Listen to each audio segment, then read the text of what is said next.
Deus Ex Human Revolution is the third mainline entry in the Deus Ex franchise and was released on the 23rd of August 2011. Now approaching 15 years since its initial release date, for me the game is the gift that keeps on giving, and has done for the last decade and a half since its release. It's easily one of my all-time favourite video games, and for so many good reasons.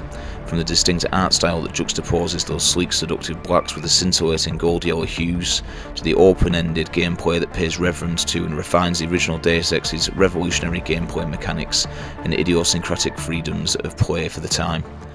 Couple that with a story that challenges the ethical framework behind humanity's obsession with breaking new scientific and technological grounds, and the social, political and economical ramifications that go with each new milestone discovered and brought into the world, and Deus Ex Human Revolution offers players a deep, rich experience that still punches as hard now as it did 15 years ago. But while the game hits hard visually, aesthetically and mechanically, it's Michael McCann's soundtrack that ultimately galvanises this game's inimitable genius. During the development of Human Revolution, it was McCann's unique style and approach to writing that got him the gig for the game. The pitch he gave was from a collection of experiences he garnered from the last decade. At the beginning of his career, McCann would work on a couple of one-album projects: 1998's Suture, which saw the release of a 9-track album called Persona, and 2001's The Story of a Mechanical Man, released under the moniker Behaviour.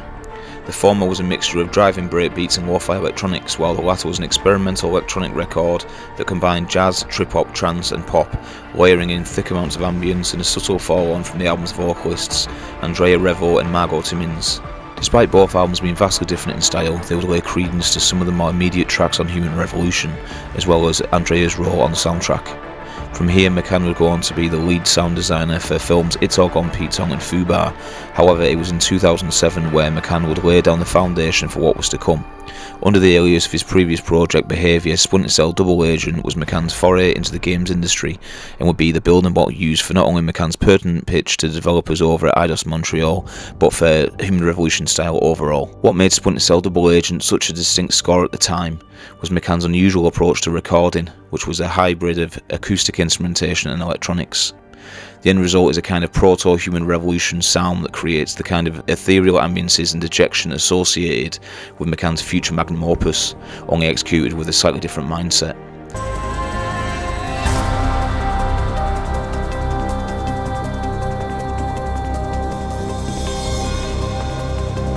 Stylistically, the sound of Double Agent conjoined the ideas and styles presented on both Suture and Behaviour, with trip-hop breakbeats and slew of other ideas from previous albums showing up in this inimitable new template McCann had created. However, what would pique the interest of the devs over at Eidos was McCann's understanding of the game conceptually and thematically, as well as what he created for Splinter Cell to back it up. Since Human Revolution is a prequel to the original game, which takes place in the year 2027, 25 years before the events of the first game, it sees the Deus Ex world in a liminal place of civil strife. The first game sees nano-augmentation, but for Human Revolution it is centred around mechanical augmentation on the cusp of a major breakthrough. However, during this period centred around enhancing humanity, there is a lot of social political unrest, with anti-augmentation groups like Purity First and the Humanity Front fighting against companies like Seraph Industries and Taeyong Medical. Human Revolution touches on transhumanistic themes and the moral question of whether this technology should even be used at all, a question that is delicately and perfectly executed throughout the game's story. But for McCann, he saw exactly what the game needed sonically and tailored his approach to reflect those themes. And so, carrying over the same approach used on Double Agent, McCann wrote the music for Human Revolution with the aforementioned concepts in mind. The music is reflecting the world upheavals in the Deus Ex universe in 2027, and it actually brings a level of effectiveness and context to the first game's fantastic all-electronic soundtrack, which perfectly encompasses and reflects the environment in 2052. As McCann comments in the Human Revolution making of, McCann was aware of the cyber renaissance that was becoming more popular, an approach that, as he puts it, brings classical music into the modern world, and something he wanted to use for this game. There's a few things that I try to tie in. One is I think it's been talked a lot about is the cyber renaissance, in that it's got a very classical feel in a very modern environment. And I think in the music is trying to take those two and bring them together. In the first Deus Ex, I think as it was far more futuristic, it's a very electronic score. It's very synthetic, and it completely works. In this one, I think because it's 25 years earlier, it's a generation earlier. It's mechanical augmentation, it's not nano augmentation. So the music tries to kind of express that. So there's a lot more organic texture. In my experience, the best soundtracks are the ones that synergise and respond to what everything else is doing, and this is where he truly excels. McCann has gone on to say the project accumulated almost 200 tracks of recorded material, which was then utilised by the game's audio director and music supervisor Steve Shepkowski for the game itself. For the album experience and what we're largely talking about here, this material was then edited down to 25 tracks, 27 if you include the 2 that were included on the 2016 vinyl release, and presented in a way which McCann feels best represents what he was trying to achieve on this project in the conventional album format.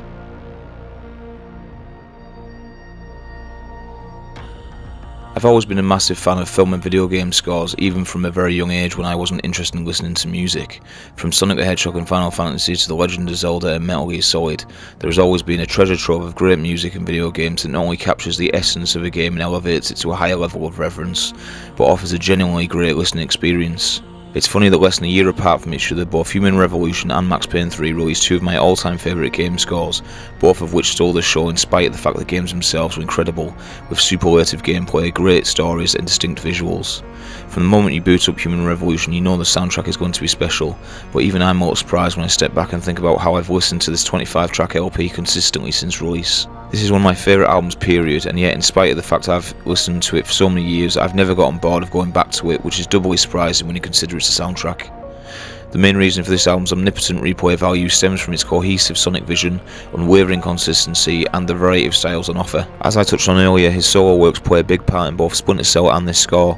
While the foundation of this record is centred around the gloriously poignant Blade Runner-styled synth sound, with all of its tear-jerking mood building, what makes Human Revolution such a unique listening experience is the suture and behaviour influences that trickle into the album, as well as numerous other things we'll touch on later. The breakbeat energy that comes from the drums on Barrett Boss Fight,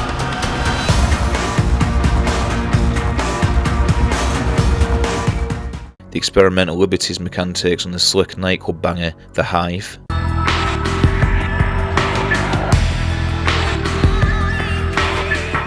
or the ferocious Detroit marketplace with its groovy drum pattern and that driving fuzzy bass line.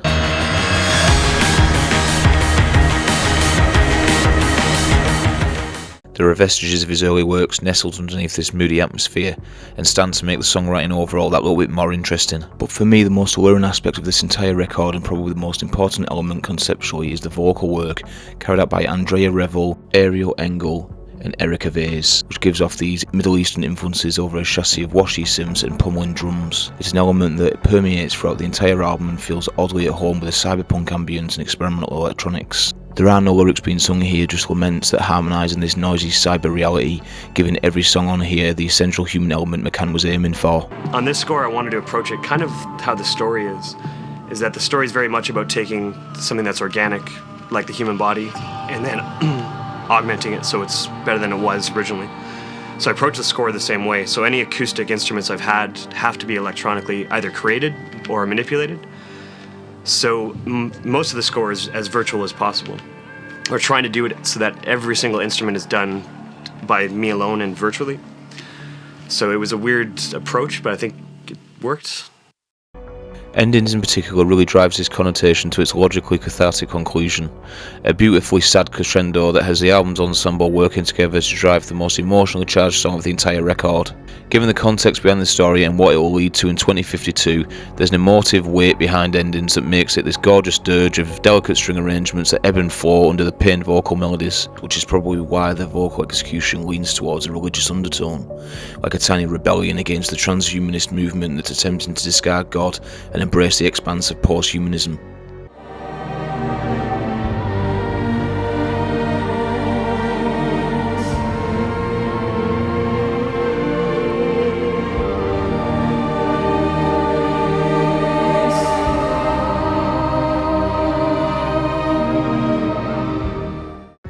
It's a perfect conclusion to a perfect album.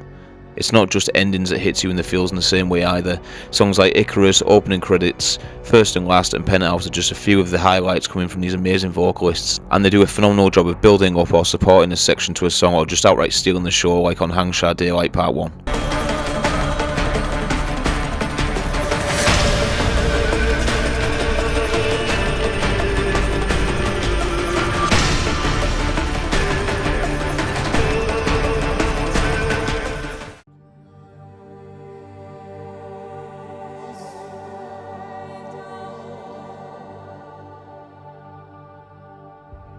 So what is it about Human Revolution's score that makes it so special? Well, first and foremost, the game had a massive advantage with its composer understanding the source material and walking into the project knowing exactly how he's going to execute things. It also helps that Michael McCann is quite a lateral thinker in terms of how he approaches his music. On the surface, the songs deliver everything they're supposed to in a cyberpunk game, but when you start to dig a little deeper, you begin to unearth a very eclectic album with many different styles and facets that wouldn't normally gel well together. McCann's musical background is the core DNA of Human Revolution, and his penchant for experimentation is at the forefront of these songs, yet all of his experimentation is pragmatic in execution, with the wilder ideas working as subtle support functions under what the sound is supposed to be doing. The organic meets electronic suite of exotic instrumentation is yet another stroke of genius, but when you put all of it together with the vocal work and how it all ties in with the augmentation concept, it just creates lightning in a bottle. With all that being said, the biggest compliment you can give any kind of soundtrack is that you're able to listen to it out of context, let alone 15 years straight. The music on Human Revolution is unwaveringly excellent and elevates the game to a completely different level, but credit needs to be given to McCann and how he seamlessly condenses 200 tracks down to 25 and genuinely captures the heart and soul of the game in a way that's completely enthralling from start to finish. If you've never played Deus Ex Human Revolution and you're a gamer, it goes without saying that you should check it out, but if you're a fan of music, particularly soundtracks, then give this a go. You won't regret taking the journey.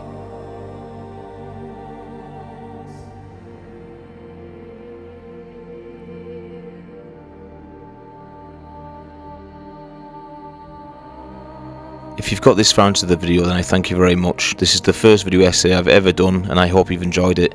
If you'd like to see more content like this on the channel in the future, let me know in the comments. And don't forget to subscribe to the channel and check out www.sputnikmusic.com for all your music needs.